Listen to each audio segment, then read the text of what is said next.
Welcome back to All This Math. This is Professor Parker. And shout out to my alma mater, Morgan State University. Somebody motivated me to wear this hoodie today. You know what I'm saying? But at any rate, this is a problem I never seen before. I never seen this method before. But what did I do? I did a little research. I figured out how to do it, and it makes sense. So some people call this the intersection method, right? When you're given an equation in one variable, so this is our equation right here, right? Our variable is x, right? Now you could have an x on both sides of the equal sign. You could have an x on one side of the equal sign. It could be any variable. It could be a y, it could be a b, a z, a r, whatever, right? But the key is that when you see an equation like this and your job is to solve it, most people, most of the time, you're not thinking about putting it on a graph. At least not a graph in the xy plane, right? You got your x-axis and your y-axis, right? You wouldn't think of doing that because it's only one variable. You would just solve it using algebraic techniques. You know what I'm saying? Like what I would do is I would subtract one on the left, subtract one on the right, boom. Then I would get rid of this 3 by doing division. I would divide by 3 on the left, divide by 3 on the right, keep it balanced. Do the same thing on left side, right side. And I would get x is equal to -2, right? But the instructions for this are to solve by graphing. So basically what the intersection method says is you got to create two equations, right? Two separate equations. And I think that's why I think I'm going to call this the divide and conquer method, right? Because what you basically do is you divide this equation up into two separate equations. You take this expression on the left-hand side, and that's going to be one of your y values. You take this expression on the right-hand side, it's going to be your other y value. Some people might call that y1 and y2, right? You create two separate equations, but you got to also dig this, right? You got to know how to graph linear equations, right? You got to know how to graph linear equations on an XY plane or coordinate plane, Cartesian plane, whatever you want to call it. All right, so look, this is what we're going to do. We first are going to set up our two equations. We'll set up our two equations. So you take the expression on the left-hand side, 3x plus 1. You're going to write y equals 3x plus 1, right? Then you take your expression on the right-hand side, which is just -5. And you're going to say y equals -5. So now, if you ever saw something like this would be considered a system of equations. And you would know what to do with that. Like you could just use the substitution method, or you could use the elimination method, but you probably wouldn't want to. Or you could use the graphing method. So basically what it is like using the intersection method is like the opposite. It's like solving a system of equations in opposite, right? Because if I was given this and this, I would use the substitution method and just say, basically, I would apply the transitive property and say, well, listen, if I know that y is equal to this expression, but y is also equal to this expression, then that means that I know these two expressions got to also be equal to each other. And then I would end up with what we started with, right? So you see how like we started with this though, right? So now we got to undo it and get to this point. So once we get to this point, you basically just solving a system of equations by graphing. That's all the intersection method is, right? It ain't nothing too crazy, right? You're just solving a system of equations by graphing, right? So that's what we're about to do. But you got to know how to graph linear equations though, right? That's important.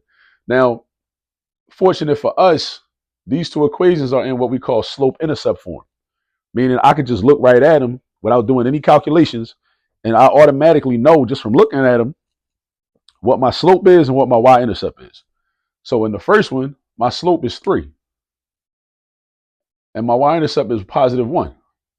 In the second one, the slope is 0. Now, how do I know it's 0? Because it's no x term. If it's no x term, that means that another way to express this would have been y equals 0, x minus 5. That's the only way that it ain't going to be no x term. Because remember, the slope gets multiplied by x. It's like up here. This slope is 3 times x. That's where you get the 3x from. But the only way that x is going to disappear or go away is if the slope had been 0, right? So if the slope is 0, that's how you get rid of the x, because 0 times x is just 0, leaving you with just y equals -5, right? And that's a horizontal line. That's something you should just memorize. Whenever you see y equal to a constant is a number that is not a variable, you know you're going to end up with a horizontal line, because y is always going to be that number. Your y value for every point on that line is always going to be -5. It ain't never going to be nothing else. It's always going to be -5. All right, so that's why it's going to be a horizontal line, right? So look, let's graph this first equation. So in order to graph this first equation, what I'm going to do is I'm going to start with my y-intercept. My y-intercept is positive 1. That's my starting value. So I go on the y-axis, not the x-axis. That's a common mistake. A lot of students, they think they plotting the y-intercept, but they plot it on the x-axis. Don't do that. It's called the y-intercept for a reason, right? You should be on the y-axis. That's why it's called the y-intercept, on the y-axis. All right. So here's 0. Go up here. Boom. There you go right there, right? I should have used black, but it's all good. Then the slope is 3. So because the slope is 3, if I convert that to a fraction, that's going to be 3 over 1. The top number tells me how far to go vertically. The bottom number tells me how far to go horizontally. Because it's a positive, I'm going up. Because this is positive, I know I'm sliding to the right. So we're going to go up 3 and to the right 1. That's how we use the slope. The slope is a set of directions. It's not a point. It's a set of directions. So from this point, the y-intercept, I'm going up. I got to count 1, 2, 3 over 1. And I draw my second point. Now, what I'm about to do is I'm about to draw my line because I only need 2 points. Some teachers recommend you do at least 3 points. I ain't one of them. I mean, 3 points is cool sometimes, but you need 2, right? You need 2 of them, minimum. The shortest distance between 2 points is a straight line. So you need 2 points. You know what I'm saying? So you good. You good with 2 points, at least for these purposes, right? So what I'm going to do is I'm going to draw a straight line through these 2 points, and that's going to be my line, right? Put the arrowheads. That's my favorite part of drawing these lines. Put the arrowheads up like that, and that's this. Now I'm going to draw this. Y equals -5. So I go to -5 on the y-axis. You can think of that as the y-intercept, I guess. -1, -2, -3, -4, -5. That's right there. And then I'm drawing a horizontal line. A horizontal line like this.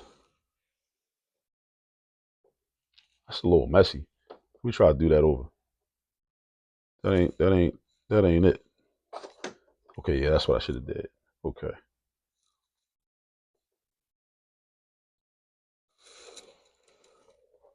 Second time's a charm. All right. Put your arrowheads on the edges. Now, how do we know the solution? The solution is the x value or the x coordinate of the intersection point. Now, where do these 2 lines intersect each other at? Where do they intersect each other at? They intersect each other 1 time, right there, right there, right there. And what are the coordinates of that point? -2. I mean, it ain't exact because I don't have like an actual. I mean, these lines are spaced out.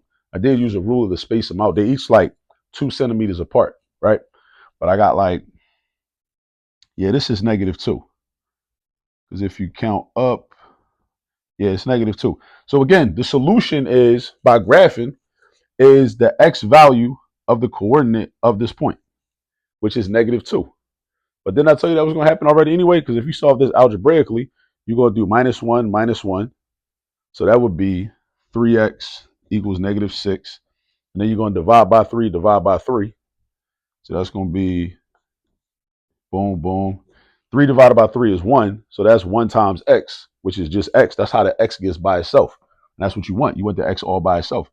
-6 divided by 3 is not +2. It's -2. So algebraically, we would have got x equals -2. But some teachers want you to have different methods for solving problems, which is I ain't mad at that. Ain't nothing wrong with that, right? You should have as many options as possible. Options are a good thing, right? So what we do is basically you take each of the expressions in the equation, the left side expression, create an equation. Y equals that left side expression. Take the right side expression, create an equation. Y equals the right side expression. So you got 2 equations. That's your 2 equations. You're going to graph each one, right? You're going to graph each one, but you got to know how to graph equations. You got to know how to graph linear equations, though. All right. These are already in slope-intercept form. So what you can do is plot your y-intercept, then use your slope to get to the next point. I know it sounds like a lot, but if you do enough of these problems, you start to develop a muscle memory around these types of problems. And then it's just like you don't even think about it. Like, I don't even think about doing this. I done so many of these problems over the years, you know. So don't get discouraged. That's the only reason I bring that up. I don't want people getting discouraged, you know. So look, I graphed it, and then you draw your 2 points. Like I said, some teachers want you to draw 3. If I wanted to draw 3, all I would do is this. I would go up another 3 points and over to the right, 1 space. My point would be right here. And I'd have 3 points, right? It's like stair steps. That's all it is. It's like stair steps, right? When you got a slanted line, right? When your slope is a whole number or a fraction, as long as your slope ain't 0, if your slope is 0, you're going to have a horizontal line like this. And if your slope is non-existent, you're going to have a vertical line like the y-axis. The y-axis don't have no slope. It does not exist. All right, because in that situation, the slope fraction right here would have a denominator of 0. And remember, in a fraction, your denominator can never be 0 because we don't divide by 0. That's a no-no. We can't do that. All right.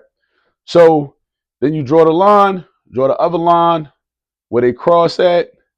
That is the intersection point. And then you ask yourself, what is the x value of that point? That will be a solution. So this is how you can solve an equation in one variable by graphing. All right. That's basically how you do it.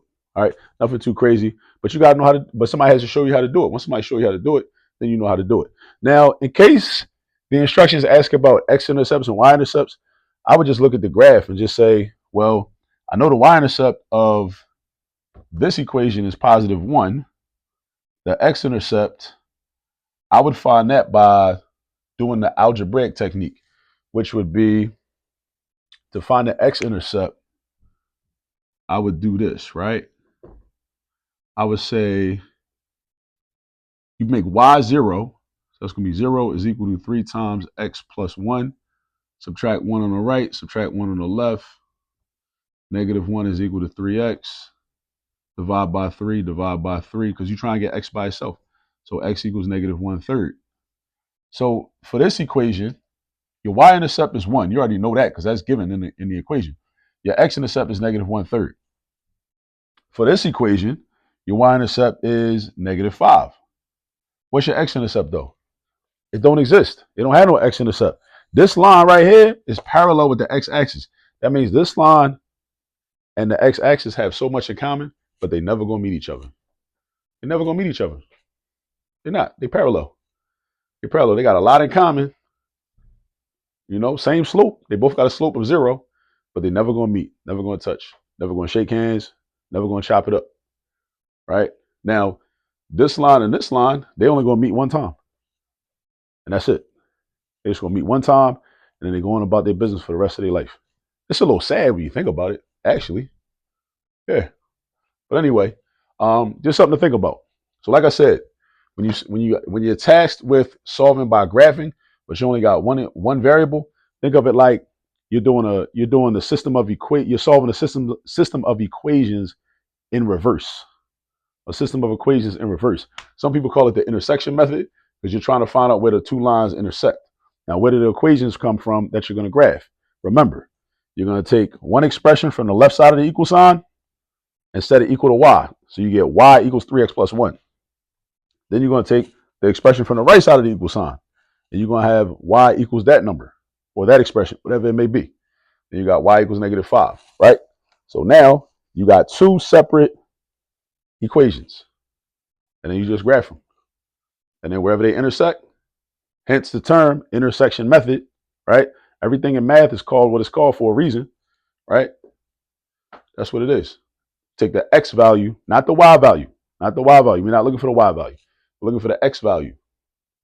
The x value of the intersection point. And that's our solution. All right. So go get some practice with these. Shout out to Morgan State, my alma mater. And I'll see y'all on the next video. I'm out.